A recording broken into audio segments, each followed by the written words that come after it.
हाय, मैं हूँ Ron canter और आप देख रहे हैं out of Zion God TV पर। मैं इस समय प्राचीन मंदिर के दक्षिणी भाग में खड़ा हूँ और इस मंदिर का कंगूरा ठीक मेरे पीछे है। और आज मैं आपको यीशु के भाई जेम्स के बारे में कुछ बताऊंगा। पर पहली बात मैं आपको बताऊंगा, ऐसा कोई भी नहीं है। हमारी पहली सदी में, खासकर इस क्षेत्र में जिसका नाम जेम्स हो, जेम्स यहूदी नाम नहीं है। पर अगर आप इस नाम से ही जाने जाते हैं तो ये बहुत अच्छा नाम है। परंतु अगर आप पहली सदी में यहूदा में रहने वाले कोई यहूदी होते तो कोई जेम्स नहीं होता। हालांकि उसका नाम जेकब या याकूब हो सकता था। तो याकूब जो यीशुआ का भाई था, यीशु के समय में उस पर विश्वास नहीं करता था। हमारा मानना है कि पुनरुत्थान के बाद वो विश्वास में आया होगा और आखिरकार वो सबका अगुआ बन गया। वो पहली सदी के प्रेरितों का अगुआ बन गया यहाँ यरूशलेम में। जैसा कि हम जानते हैं, जब पौलुस वापस यरूशलेम लौटता है प्रेरितों के काम के 21 अध्याय में, तो वो याकूब और अन्य प्रेरितों से मिलता है। और प्रेरितों के काम के 15 अध्याय में जब यरूशलेम में महासभा हुई थी तो याकूब उनकी अगुवाई करता है। अब इस क्षेत्र में याकूब की इतनी इज्जत होती है, यहूदियों के सभी वर्गों में फरीसी, सदूकी, तमाम तरह के लोग याकूब की इज्जत करते हैं। दरअसल याकूब ही एकलौता यहूदी था जो मंदिर में जा सकता था कभी भी जब वो चाहे। ऐसा क्यों? क्योंकि वो प्रार्थना करता था हर समय, हमेशा यहूदियों के लिए। वो उसे ऊंट जैसे घुटनों वाला कहकर पुकारते थे। वो उसे सच्चा न्याय वाला याकूब कहते थे, यानी याकूब हदसदी। खैर 30 सालों तक वो यरूशलेम की महासभा का मान सम्मान के साथ रहनुमा बना रहा। फिर समय बीतने पर जलन उत्पन्न हो गई और फरीसियों ने ये योजना बनाई। ऐसे समय में जब कोई गवर्नर नहीं था, वो याकूब को मंदिर के कंगूरे पर ले आए, ठीक वहाँ पर, कि वो यहूदी लोगों को संबोधित करे और त्योहार की शुभकामनाएं दें।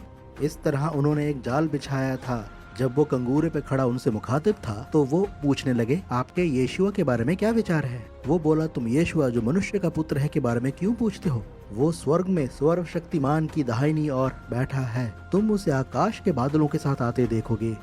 अब ये बात सटीक तरीके से वही बात थी जो उसके भाई ने 30 साल पहले कही थी। जब पूछा गया था तो उसने कहा था, मैं ही मसीही हूँ और तुम मनुष्य के पुत्र को सर्वशक्तिमान की दाहिनी ओर बैठे और आकाश के बादलों के साथ आते देखोगे। लगभग वैसा ही अब ये मंदिर का कंगूरा महत्वपूर्ण स्थान होता है। वास्तव में हमने एक पत्थर की खोज की जिस पर इस तरह गुदा हुआ था कि ये वो स्थान है जहाँ तुरी फूकी जाएगी। और इसी स्थान पर याकूब अपने भाई यीशुआ के विषय में हवाला देता है, ठीक उस कंगूरे पर, उसी स्थान पर जहाँ तुरी फूकी जाएगी। और जैसा कि हम जानते भी हैं कि यीशुआ के लौटने से पहले तुरी फूकी जाएगी। खैर कहानी अभी खत्म नहीं हुई है। फरीसी जब समझ गए उसने यीशुआ का इनकार नहीं किया तो उन्होंने उसे नीचे फेंक दिया। अब इसकी ऊंचाई 100 फीट तक होगी और आपको यकीन नहीं होगा कि वो बच गया। पर उसके बाद लोगों ने पत्थर उठा लिए और उसे पत्थर मारने लगे। वो ठीक अपने भाई यीशुआ जैसे पुकारने लगा, हे पिता, इन्हें क्षमा कर, ये नहीं जानते कि क्या करते हैं। कुछ लोग आए कि उन्हें पत्थर मारने से रोके, पर दुर्भाग्यवश एक व्यक्ति ने एक बड़ी शिला से उसके सिर पर प्रहार किया। तुरंत उसकी मृत्यु हो गई।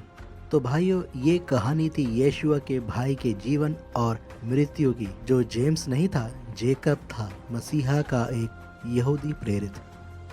God.tv पर जाएं, हमारे किसी कार्यक्रम से ना चूकें या मुझसे संपर्क करें roncanter.com पर। शालोम, सदर्न स्टेप्स, पुराने यरूशलेम से। रॉन को ट्विटर और फेसबुक पर फॉलो करें @RonSCanter पर। रॉन और उनकी सेवकाई या गॉड टीवी या आउट ऑफ ज़ायन कार्यक्रम के बारे में और जानकारी के लिए या इन कार्यक्रमों को दोबारा देखने के लिए God.tv/Zayin पर जाएं।